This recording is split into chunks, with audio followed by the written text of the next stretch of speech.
நம்ம பார்க்க போகிற டிஷ் வரமிளகாய் சீரக சிக்கன் வறுவல். நம்ம சிக்கன் 65 பார்த்துருப்போம், இல்லை வந்து வேறு ஏதாவது மேரினேஷனில் சிக்கன் ஃப்ரை பண்ணி எடுத்திருப்போம். இது வந்து மேஜராக சிமிலர் டேஸ்ட்டில் வரமிளகாய் அண்ட் சீரகம் இது ரெண்டையும் மட்டும் மெயினாக வச்சு நம்ம வந்து ஒரு சிக்கன் ஃப்ரை பண்ண போகிறோம். ரொம்ப நல்ல ஒரு ஃப்ளேவர்ஃபுல்லான டிஷ்ஷு. இதுக்கு தேவையான பொருட்கள் வரமிளகாய், சீரகம், உப்பு, சிக்கன், அரிசி மாவு, கடலை மாவு, கொத்தமல்லி.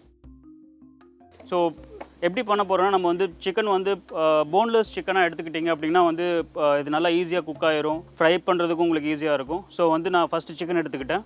அடுத்ததாக இந்த வரமிளகாய் சீரகம் ரெண்டும் சொன்னேன். இந்த வரமிளகாய் சீரகத்தை ரெண்டையும் நல்லா வந்து ஒரு ட்ரை பேனில் நீங்கள் வந்து கொஞ்சம் ப்ராயில் பண்ணிவிட்டு வறுத்து எடுத்துகிட்டு அது கூட கொஞ்சம் உப்பு சேர்த்து பவுடர் பண்ணிக்கிட்டீங்க அப்படின்னா உங்களுக்கு வந்து ஒரு சீரகம், வரமிளகாய், உப்பு 2-3 சேர்ந்து வந்து ஒரு நல்ல ஒரு பவுடர் பண்ணி வறுத்து எடுத்துக்கோங்க. அதை சிக்கன் எடுத்துகிட்டு சிக்கன் கூட நம்ம வந்து இப்போ எடுத்து வச்சுக்கிற இஞ்சி பூண்டு பேஸ்ட் ஆட் பண்ணிடலாம்.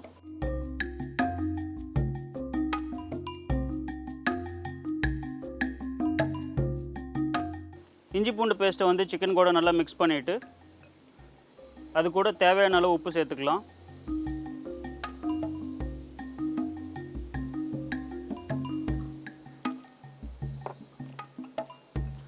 நான் வந்து இந்த வரமிளகாய் சீரகம் அது கூடவே வந்து நான் உப்பு சேர்த்து அரைச்சிருக்கேன்.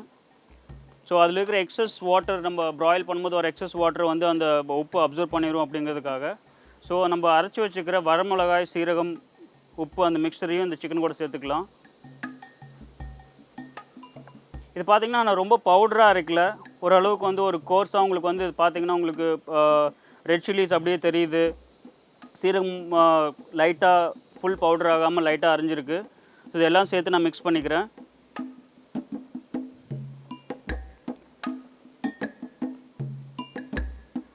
இது கூட ஜஸ்ட் ஒரு பைண்டிங் ஏஜென்ட்காக கொஞ்சமாக கடலை மாவு,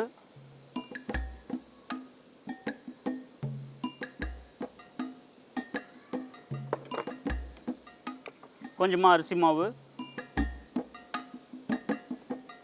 இதில் நான் வாட்டர் எதுவும் ஆட் பண்ணல, ஏன்னா வந்து சிக்கன் ஆல்ரெடி கொஞ்சம் வெட்டாக இருக்கும். அதில் இருக்கிற வாட்டர் வந்து இந்த மாவு நல்லா அப்சர்வ் பண்ணிவிட்டு உங்களுக்கு வந்து ஃபுல் ஒரு கோட்டிங் கிடைக்கும்.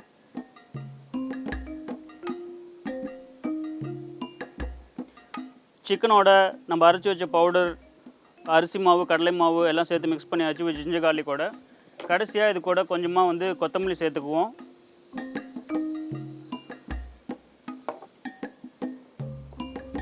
எல்லாத்தையும் மிக்ஸ் பண்ணியாச்சு.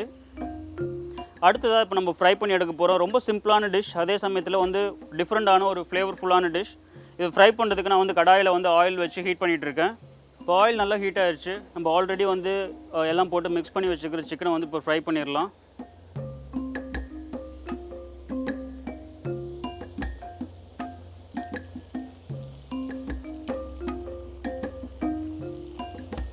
நம்ம இதில் வந்து அரிசி மாவு போட்டு மிக்ஸ் பண்ணியிருக்கிறனால நம்ம போட்டிருக்கிற மசாலா வந்து மசாலாவுக்கு ஒரு நல்ல ஒரு பைண்டிங்காக இருக்கும். மசாலா தனியாக பிரிஞ்சு போகாது. ஸோ அதனால் நம்ம வந்து ஃப்ரை பண்ணி எடுக்கும்போது அவுட்டர் லேயர் அரிசி மாவு, கடலை மாவு ரெண்டும் மிக்ஸ் ஆகி நல்லா கிறிஸ்பியாக இருக்கும். அது மேலே இருக்கிற சீரகம், அந்த வரமிளகாய் தூள், சால்ட் எல்லாம் சேர்ந்து ஒரு நல்ல ஃப்ளேவர் கொடுக்கும். இதுக்கு அடிஷ்னலாக நம்ம வந்து கொரியாண்டர் ஆட் பண்ணியிருக்கோம். கொரியாண்டரும் இது கூட நல்லா ஃப்ரையாக வரும்போது கிறிஸ்பியாக நல்ல டேஸ்டியாக இருக்கும்.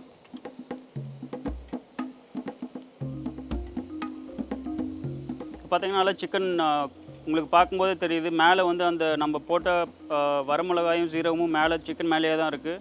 உள்ளே இருக்கிற அடிஷ்னலாக ஆட் பண்ணிக்கிற ஜிஞ்சர் கார்லிக் பேஸ்ட்டு, அந்த கூட இருக்கிற பவுடர்ஸ் வந்து இந்த சிக்கனுக்கு நல்லா கிறிஸ்பினஸ் கொடுக்கும். நம்ம ரெகுலராக சாப்பிட்ற சிக்கன் 65 இல்லை மற்ற டிஷ்ஷை விட இது வந்து ஒரு டிஃப்ரெண்ட்டான டேஸ்ட்டில் இருக்கும். நல்ல ரெட் சில்லி அண்ட் சீரகம் வந்து நீங்கள் நார்மலாக ஆட் பண்ணி ஒரு டிஷ் பண்ணும்போது அதோட ஃப்ளேவர் இன்க்ரீஸ் பண்ணி கொடுக்கும். இப்போ சிக்கன் பார்த்திங்கன்னா நல்லா கிறிஸ்பியாக குக் ஆயிடுச்சு. நம்ம சிக்கன் எடுத்துடலாம்.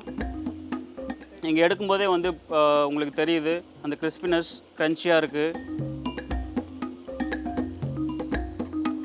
இது கூட லைட்டாக வந்து கருவேப்பிலை மேலே சேர்த்துக்கிறேன். சும்மா உங்களுக்கு வந்து பார்க்குறதுக்கு ஒருத்தவங்களுக்கு சர்வ் பண்ணும்போது சூப்பராக இருக்கும். லைட்டாக வரமிளகாயும் சேர்த்துக்கிறேன்.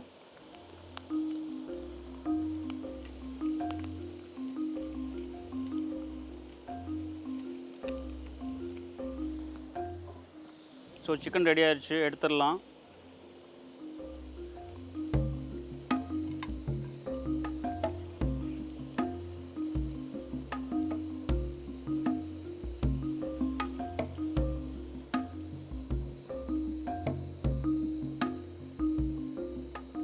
நல்ல ஃப்ளேவர்ஃபுல்லான ஒரு டிஃப்ரெண்ட்டான ஒரு சிக்கன் டிஷ் ரெடி ஆயிடுச்சு. வரமிளகாய் சீரக சிக்கன் வறுவல் ரெடி ஆயிடுச்சு.